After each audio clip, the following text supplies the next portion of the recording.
বাংলাদেশে প্রায় 85% যে সাপের দংশনের রোগী আসে তারা হচ্ছে অবিষাক্ত সাপ দেওয়া দংশন করা। অনলি 15% রোগীর ক্ষেত্রে বিষাক্ত সাপের আমরা রোগী পাই আর কি। বিষ নাই বলতে এটা ভুল, সব সাপেরই বিষ আছে, কিন্তু কম আর বেশি।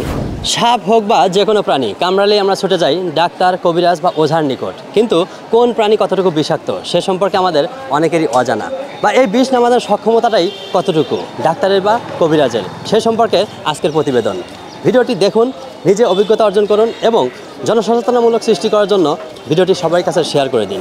গাছের পাতা খেতে দিই এবং মরিচ খেতে দিই, যদি মরিচটা ঝাল লাগে তাহলে বিষ নাই, আর যদি মরিচটা ঝাল না লাগে তাহলে বিষ আছে। আজ পর্যন্ত আমার হাতে নিম্নে 5-6 হাজার রুগী আমার ঝাড়া হয়েছে, কিন্তু আজও পর্যন্ত আমার রুগীর কোনো ব্যাক সাউন্ড আসেনি এবং কোনো আমার হাতে ক্ষয়ক্ষতিও হয়নি।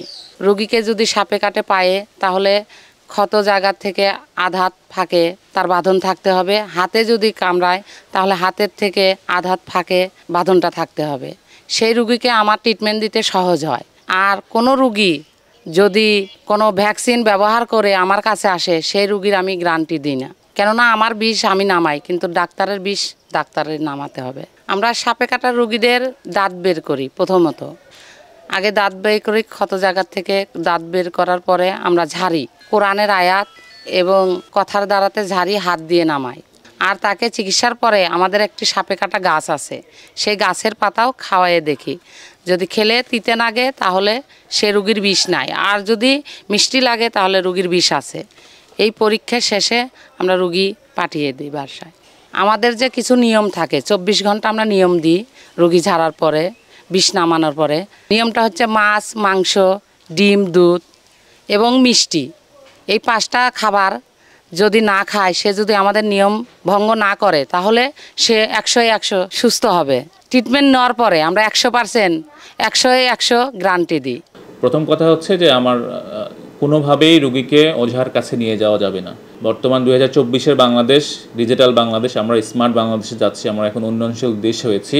আমাদের জনগণকেও এই সচেতনতা হইতে হবে, যেন এই ধরনের কোনো সাপে কাটা রুগী আসলে আমরা ওঝার কাছে না নিয়ে গিয়ে, না সময় নষ্ট করে, সাপ ধরার জন্য সময় নষ্ট না করে অবশ্যই হসপিটালে সেই রুগীকে নিয়ে আসবো। সেই জায়গাটা জাস্ট একটু কাঠ বা কোনো কাপড় দিয়ে পেঁচায় এবং দ্রুত যানবাহন সহকারে চলে আসবো। এরপরেই হচ্ছে সেই রুগীকে আমরা দেখবো যে কি বিষাক্ত সাপ কেটেছে কিনা বা অবিষাক্ত সাপ কেটেছে কিনা। আমরা জানি যে বাংলাদেশে প্রায় 85% যে সাপের দংশনের রোগী আসে তারা হচ্ছে অবিষাক্ত সাপ দেওয়া দংশন করা। অনলি 15% রোগীর ক্ষেত্রে বিষাক্ত সাপের আমরা রোগী পাই আর কি।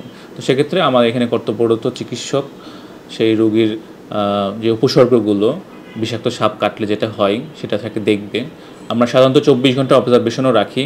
তো প্রথমেই তাকে যে কনজারভেটিভ চিকিৎসা যে দেওয়া দরকার, স্যালাইন বা ইঞ্জেকশন থেকে শুরু করে, সেগুলো আমরা সব কিছুই দিয়ে দেওয়া হয়।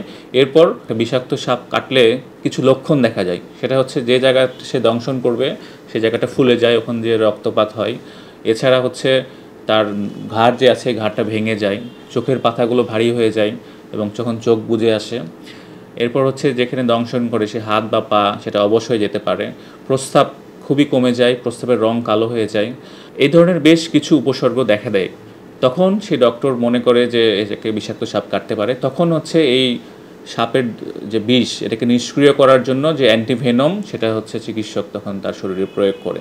এর কিছু সাইড ইফেক্ট থাকতে পারে, এই জন্য গাইডলাইনে বলা আছে যে বিষাক্ত সাপ কেটেছে এটা নিশ্চিত না হওয়া পর্যন্ত কিন্তু আমরা অ্যান্টিভেনম দিতে পারবো না। কারণ এক্ষেত্রে দেখা যাবে যে বিষাক্ত সাপ কাটেনি অথচ আমরা অ্যান্টিভেনম দিয়ে দিচ্ছি, তখন সেই পার্শ্ব প্রতিক্রিয়ার কারণে রোগীর অনেক সমস্যা হতে পারে আর কি। তো সেই জন্য যখন ওই লক্ষণগুলো প্রকাশ পায় তখন আমরা সেই রোগীকে দিই এবং সেই রোগী তখন কিন্তু একদম সুন্দর, খুব দ্রুত সুস্থ হয়ে যায় আর কি। এরপরও যে কোনো ওষুধেরই একটা সাইড ইফেক্ট থাকে, সেক্ষেত্রে সাপের যে অ্যান্টিভেনম তারও সাইড ইফেক্ট থাকে। যদি এরকম মনে হয় যে তার অন্য কোনো বেশি সমস্যা হচ্ছে, যেমন কিডনির সমস্যা বা অন্য কিছু, তখন পরবর্তী ব্যবস্থা আমরা নিব। তো আমার হেলথ কমপ্লেক্সে প্রত্যেকটা সাপে কাটা রোগীর জন্য অ্যান্টিভেনম আছে এবং সব ধরনের চিকিৎসার ব্যবস্থা আছে। এবং বর্তমান মাননীয় প্রধানমন্ত্রীর নেতৃত্বে আমাদের স্বাস্থ্য মন্ত্রণালয়, স্বাস্থ্য অধিদপ্তর এই বিষয়ে কাজ করছে। স্বাস্থ্য অধিদপ্তর NCDC, non communicable disease department, তারা হচ্ছে যে সেই অ্যান্টিভেনমগুলো আমাদের এখানে পাঠাচ্ছেন, আমরা চাহিদা দিচ্ছি। যদি আরও বেশি দরকার হয় অবশ্যই আমরা সেটা পাবো এবং এই রোগীদের চিকিৎসাগুলো আমরা দিতে পারবো।